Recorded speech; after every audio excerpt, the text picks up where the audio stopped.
Hello students, welcome to the inspire academics. तो last class में मैं आप लोगों को मेटल्स एंड नॉन मेटल्स में आप लोगों को करवा रहा था मैं reactions of metals. Okay, chemical reactions of metals. तो लास्ट क्लास में मैंने खत्म किया था वाटर के साथ में मेटल की रिएक्शन के साथ में। ओके, आज हम करने वाले reactions of metals with dilute acid. Okay, तो डाइल्यूट एसिड्स के साथ में हम लोग रिएक्शन करवाएंगे। अब ये जो रिएक्शन होगी वो दो टाइप से हो सकती है, यानी कि टू टाइप से। कैसे हम बोल सकते हैं, जो मेटल की रिएक्टिविटी होगी उसके बेसिस पर। तो सबसे पहले हम बोल सकते हैं क्या, कि ये होगी मोर रिएक्टिव मेटल्स के साथ में। और अगर हम दूसरा देखें तो दूसरा क्या देख सकते हैं, लेस रिएक्टिव मेटल्स के साथ में। तो क्या होगा, लेस रिएक्टिव मेटल्स। ओके, तो दो टाइप से हम लोग इसकी रिएक्शन करवाने वाले हैं। तो सबसे पहले जो जो हम बोल सकते हैं कौन से मेटल्स हैं जो कि मोर रिएक्टिव है। तो मोर रिएक्टिव मेटल्स में से जैसे हम बोल सकते हैं पोटेशियम आता है हमारा, है ना, सोडियम आता है, या फिर कैल्शियम की बात करें तो ये आते हैं। तो इनके बारे में हम इनकी रिएक्शन सबसे पहले हम करवाते हैं। तो जैसे ये रिएक्शन करवाएंगे तो हम वाटर के साथ में जब रिएक्शन करवा रहे थे तब क्या हो रहा था, H2 गैस जो है वो इवॉल्व हो रही थी, यानी कि निकल रही थी, है ना। और रिएक्शन जो थी वो एक्सोथर्मिक रिएक्शन हो रही थी। अब ऐसा ही कुछ सेम ऐसे इसमें भी देखने को मिलेगा, है ना। इसमें ऐसे देखने को मिलेगा, मैं रिएक्शन के थ्रू बताता हूँ। सबसे पहले कि पोटेशियम के साथ में जब हम रिएक्शन करवाएं, potassium plus HCl। Okay, potassium plus HCl, तो क्या होगा, हमारे पास ये होता है एक्वस कंडीशन में और ये होगा हमारा सॉलिड स्टेट में। ओके, तो यहाँ पे हम बोल सकते हैं KCl फॉर्मेशन हो जाएगा प्लस H2 गैस यहाँ पे ये रिलीज होगी। तो इस टाइप से रिएक्शन होगी और हम बोल सकते हैं इस रिएक्शन को क्या होगी, एक्सोथर्मिक रिएक्शन होगी ये। ओके, एक्सोथर्मिक रिएक्शन होगी। और इसके अलावा अगर हम सोडियम से रिएक्शन करवाएं इसका, तो सोडियम के साथ में Na solid plus 2HCl aqueous, तो फिर क्या होगा, NaCl। यानी कि हम देख सकते हैं क्या है, ये हमारे पास सॉल्ट, और अगर हम यहाँ पे देखें तो ये क्या बन रहा है हमारा गैस, यानी कि H2 गैस जो है हमारी वो रिलीज हो रही है। तो ये दो चीजें हमें देखने को मिल रही है। वैसे इसमें भी अगर NaCl की बात करें तो NaCl भी तो सॉल्ट ही है, और साथ ही साथ H2 गैस जो है वो इवॉल्व हो रही है और रिएक्शन सेम एक्सोथर्मिक ही होगी। और अगर हम देखें इसके बाद हमारा कैल्शियम है, तो कैल्शियम के साथ में रिएक्शन कैसे होगी, तो ये बोल सकते हैं it also reacts vigorously. Vigorously मतलब कि बहुत ज्यादा फास्ट होती है रिएक्शन, एकदम हम बोल सकते हैं एक्सप्लोजन हो जाता है कभी कभी, है ना। तो बहुत ज्यादा विगरसली ये रिएक्शन होती है। तो हम बोल सकते हैं कैल्शियम सॉलिड स्टेट में प्लस हम यहाँ पर HCl के साथ में रिएक्ट करवाएंगे एक्वस। अब ये क्या करेगा, CaCl2 प्लस H2, ये गैस, यहाँ पे CaCl2 एक्वस। ओके, ये हम बोल सकते हैं यहाँ पे रिएक्शन ऐसे करवा सकते हैं। ओके, और अगर इसके अलावा अगर देखें हम तो और भी रिएक्शंस हो सकती है, जैसे हमने पढ़ा अभी लेस रिएक्टिव मेटल्स जो है। तो लेस रिएक्टिव, या फिर हम बात करें कि कम जो रिएक्शन करें डाइल्यूट एसिड्स के साथ में, तो वो क्या होगी, है ना, रिएक्शंस। तो सबसे पहले मैग्नीज की देख लेते हैं, सॉरी मैग्नीशियम की देख लेते हैं ना। मैग्नीशियम की कैसे करवाएंगे, Mg प्लस 2HCl।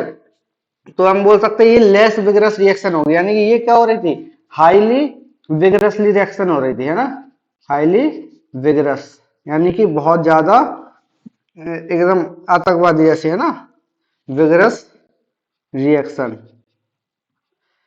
तो ये हो सकता है। इसके बाद अगर हम यहाँ देखें तो क्या होगा, हमारे पास MgCl2 बनेगा प्लस यहाँ पे H2 गैस ये रिलीज होगी, या फिर हम बोल सकते हैं एक्सोथर्मिक रिएक्शन में H2 गैस बाहर निकलेगी। अब इसके अलावा अगर देखें हम तो क्या होगा, रिएक्शन में एल्यूमिनियम के साथ रिएक्शन कर सकते हैं हम।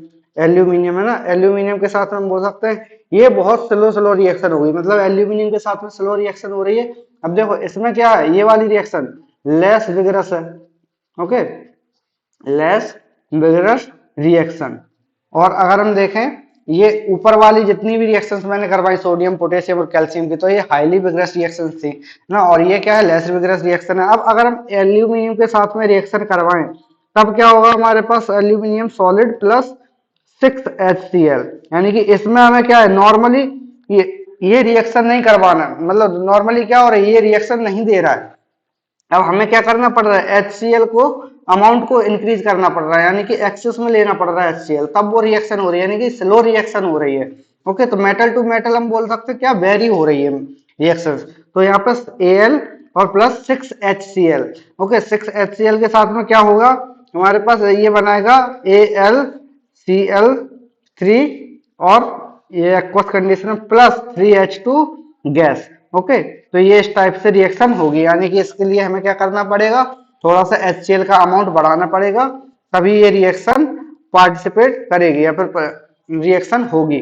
ओके, और अगर हम नेक्स्ट रिएक्शन देख रहे हैं जिंक के साथ में देख लेते हैं, तो जिंक क्या होगा, जिंक के साथ में भी डैश रिएक्टिव ही होगा, तो 2HCl और ये एक्वस कंडीशन में ZnCl2 प्लस H2, ये हम बोल सकते हैं इस टाइप से रिएक्शन होगी, यानी कि सब में रिएक्शन तो सेम ही हो रही है, यानी H2 गैस निकल रही है और साथ ही साथ जो हमारा प्रोडक्ट है वो सॉल्ट बन रहा है। ओके, अलग अलग जैसे जिस टाइप की हम मेटल ले रहे हैं उसी टाइप की हमारी जो सॉल्ट है वो बन रहा है। ओके, अब इसके बाद हमारे पास आयरन के साथ में रिएक्शन होगी, तो आयरन के साथ में HCl, तो FeCl2 हो सकता है, इधर H2, ये गैस रिलीज हो जाएगी। ओके, तो ये इस टाइप से हम लोग रिएक्शन को लिख सकते हैं।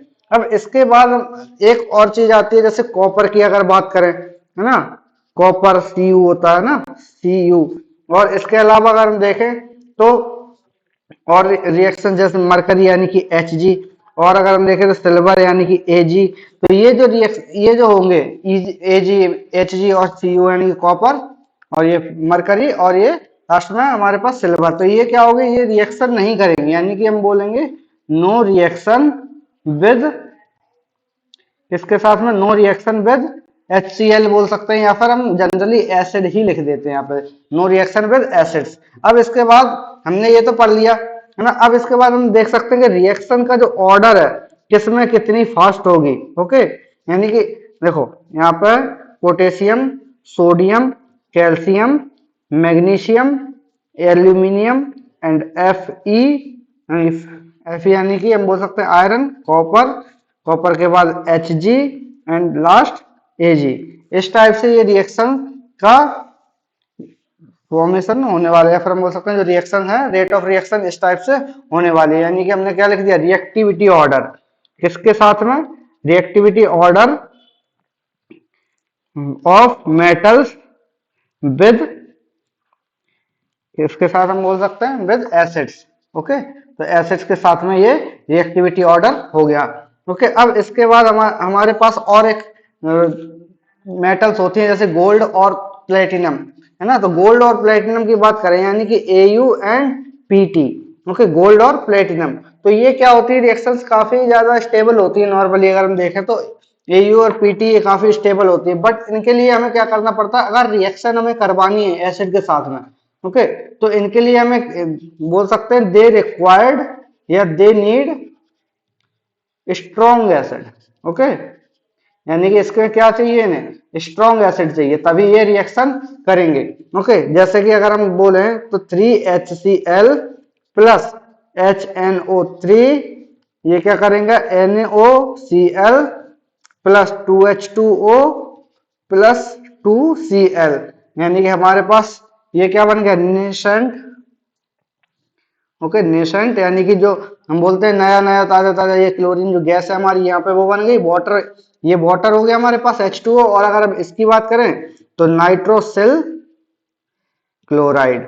ओके, नाइट्रोसिल क्या, क्लोराइड, ये हमारे पास ये फॉर्मेशन हो गया। अब नाइट्रोसिल क्लोराइड बन गया, तब क्या करेंगे हम, ये जो नेसेंट यानी कि बन रहा है, जो क्लोरीन बन रहा है हमारे पास, है ना, तो क्लोरीन की रिएक्शन यहाँ पे हम करवाएंगे।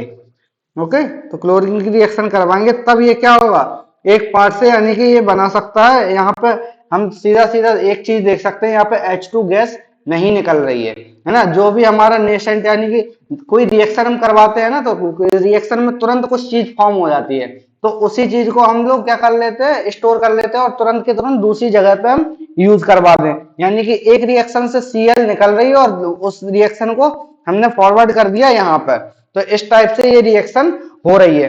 ओके, तो Au क्या कर रहा है, 3Cl के साथ में रिएक्शन करके AuCl3 ये फॉर्मेशन कर रहा है, यानी कि गोल्ड क्लोराइड। अब इसके अलावा अगर हम देखें तो प्लेटिनम की भी बात कर सकते हैं, तो प्लेटिनम क्या करेगा, Pt और 4Cl के साथ में ये रिएक्शन करेगा, ये बना लेगा PtCl4। ओके, और ये हम बोल सकते हैं क्या है, गोल्ड।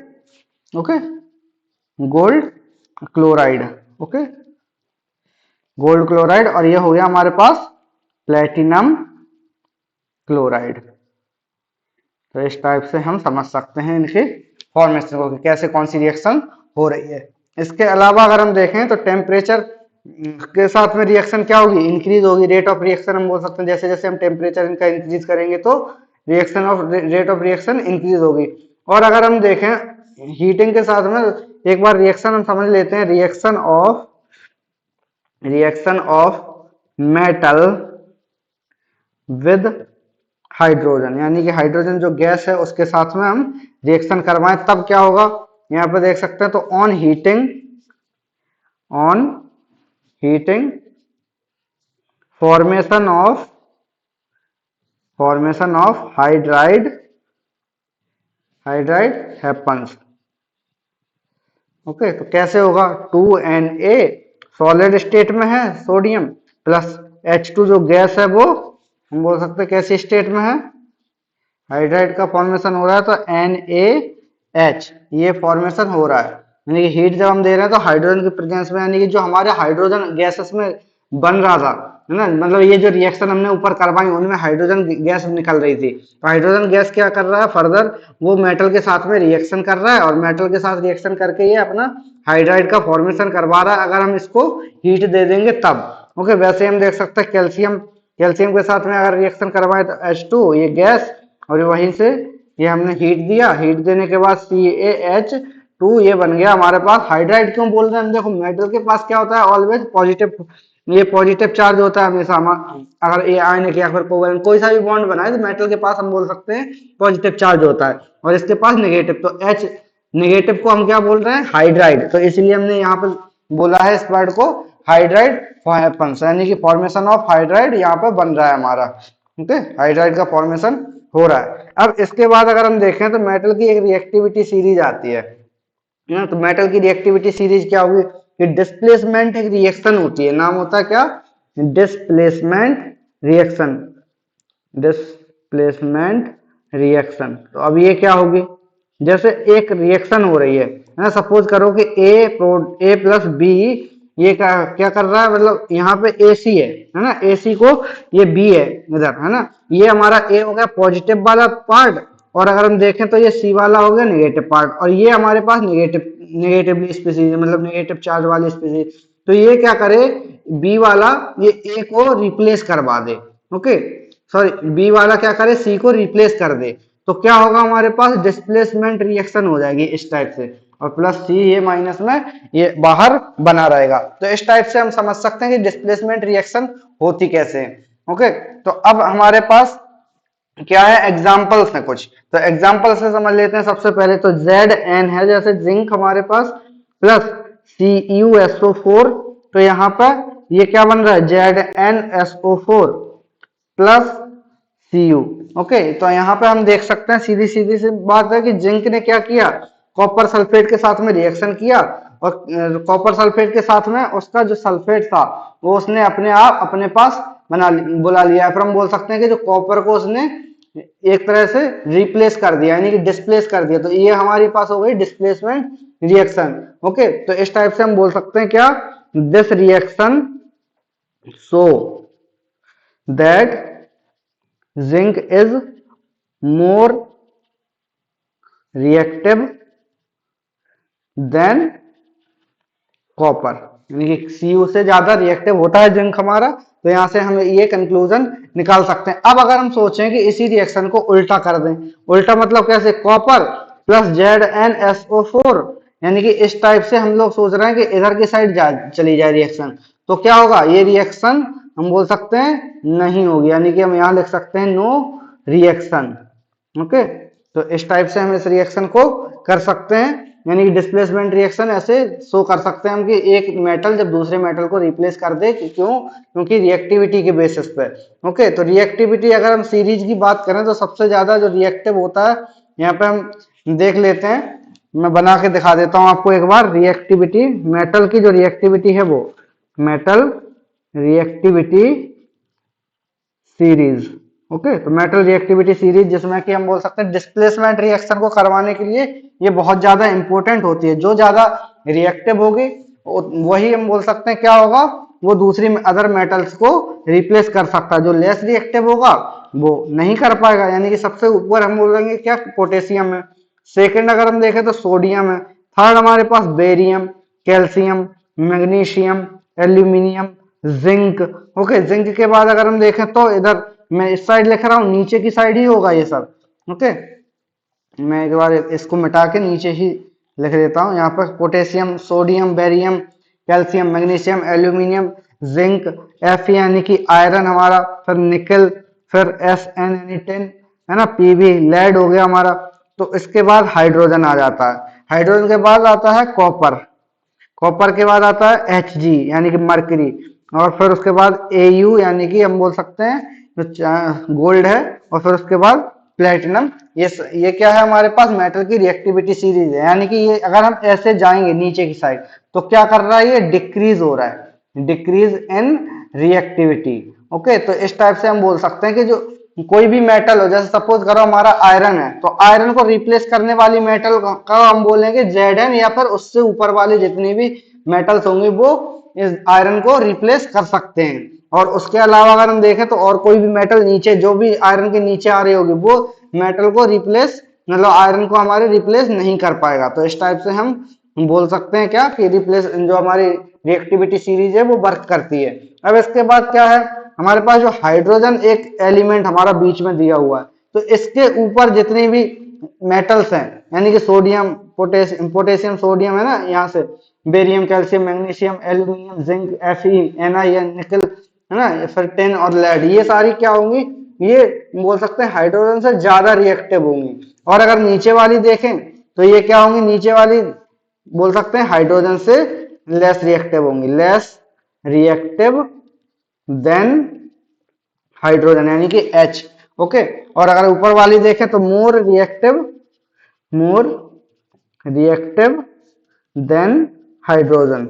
ओके, और अगर हम इस साइड देखें तो हमारे पास क्या लीस्ट रिएक्टिव कौन सी है, प्लेटिनम हमें इस सीरीज में मिल गई लीस्ट रिएक्टिव मेटल। और दूसरी तरफ ऊपर की साइड देखें तो पोटेशियम जो होगी most reactive metal.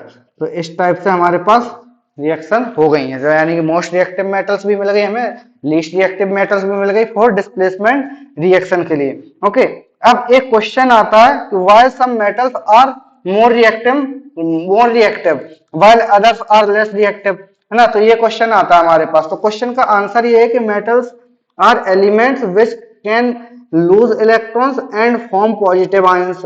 the more easily a metal can lose electron, more reactive it is।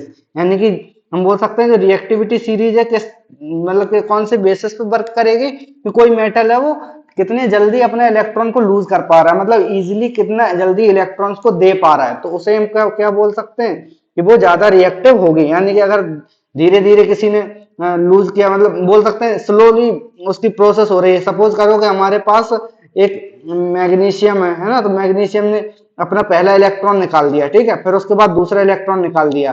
तो ये हम बोल सकते हैं दो इलेक्ट्रॉन्स निकालने के लिए इसको हमें कितनी एनर्जी देनी पड़ी, है ना। तो जितनी एनर्जी देनी पड़ेगी वो हम बोलेंगे क्या, उसकी बोल सकते हैं जो आयनाइजेशन एंथैल्पी होती है ना, तो उसको हम ऐसे समझ सकते हैं। अब आयनाइजेशन एंथैल्पी क्या होती है, दो के बाद मैग्नीशियम जो होता है वो एकदम स्टेबल हो जाता है, फिर ये थर्ड वाला जो इलेक्ट्रॉन है वो आराम से नहीं देगा। अब हमें अगर थर्ड इलेक्ट्रॉन भी निकलवाना है तो फिर बहुत ज्यादा प्रॉब्लम होती है, पहली बात तो वो देगा ही नहीं, है ना। तो इस टाइप से हम बोल सकते हैं कि जो ज्यादा आसानी से अपने इलेक्ट्रॉन को रिमूव कर पाए अपने आउटर मोस्ट सेल से, वो ज्यादा रिएक्टिव होगा। ओके, अब इसके बाद हमारे पास chemical properties of non metals हैं, जो कि हम नेक्स्ट क्लास में करते हैं। Okay, so like share and subscribe, thanks for watching.